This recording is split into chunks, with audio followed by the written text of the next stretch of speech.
Hello, I wanted to give a quick overview of the results of some recent work that I've been doing to isolate and reverse engineer an Intellivision debugger written by Rick Koenig. Rick originally wrote this piece of software back in late 1982 or early 1983 whilst he was working as a Blue Sky Ranger at Mattel Electronics. Subsequently, the debugger was used by Mike Minkoff to help him test World Championship Baseball. And owing to a quirk of fate, the debugger got left in the production ROM when the game was released in 1986, where it can be found to this day. As part of an entry to Retro Challenge, I've isolated the debugger, reverse engineered it, and integrated it into David Rolf's demonstration game Killer Bees, so that it can be fiddled with in a more constrained environment. And that's what we're looking at now. This is currently running on JZIN TV, just to make it easier to capture video footage, but the demo should also work just as well on an LTO flash. Okay, if we tap the disk to move past the title screen, we find that we can move our avatar around inside Killer Bees much as normal. However, if I press both of the lower action buttons, the debugger screen appears. We've now activated Rick's debugger, and it's telling us the current state of the CPU. The first thing to note is that the screen is made up of a load of fields. The field that is highlighted in yellow currently has the focus, so at the moment this is the CPU register 0 at the top left of the screen. We can cycle through the fields, choosing which one has the focus, using either the lower right hand action button to move the focus forwards, or the lower left hand action button to move the focus backwards. So what information do we have here? Well, on the top left of the screen we have the main CPU registers, so that's R0 through R7, where R6 is the stack pointer and R7 is the program counter, the address of the next instruction that is going to be executed. To the top right we have the CPU status flags, so that is sign, 0, overflow and carry. Beneath this we have a field which indicates which, if any, of up to 8 breakpoints are enabled. These are named breakpoint A through H. On the fifth line we have 2 memory inspectors. These allow us to look at and alter the contents of memory.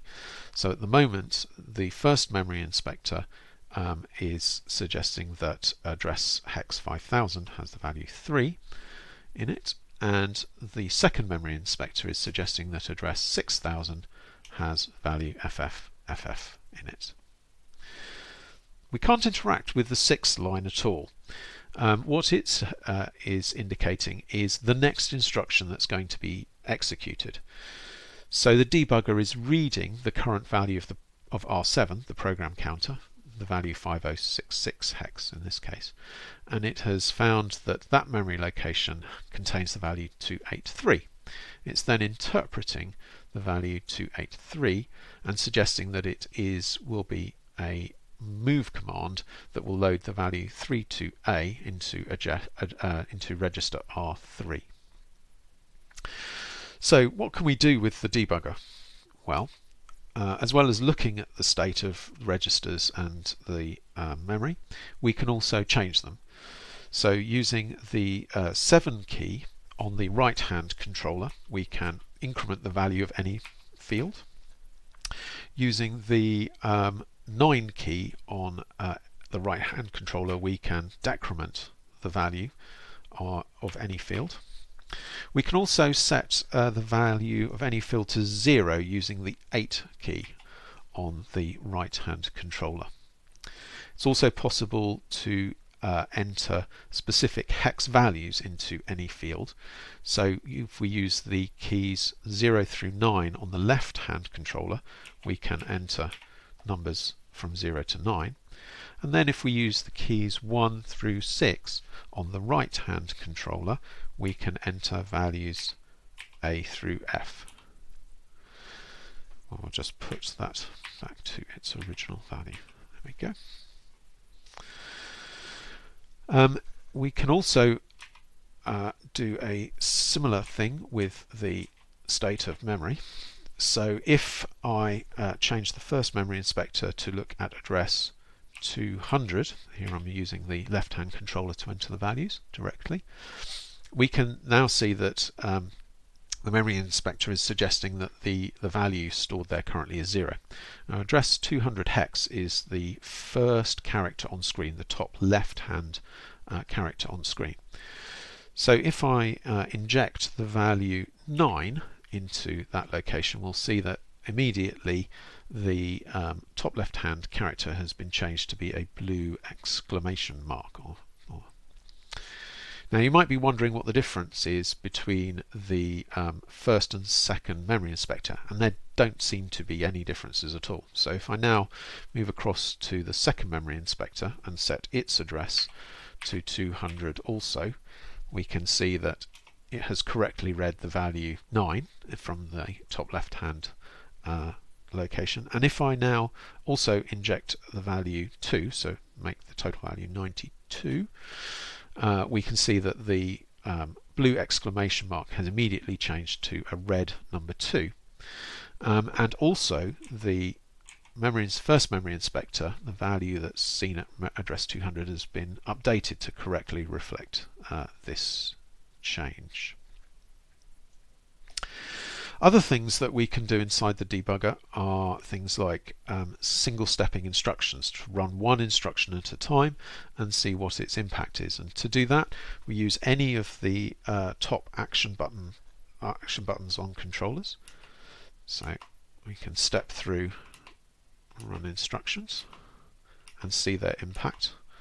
We can see R7 incrementing, and as instructions affect the other registers, they're updated as well.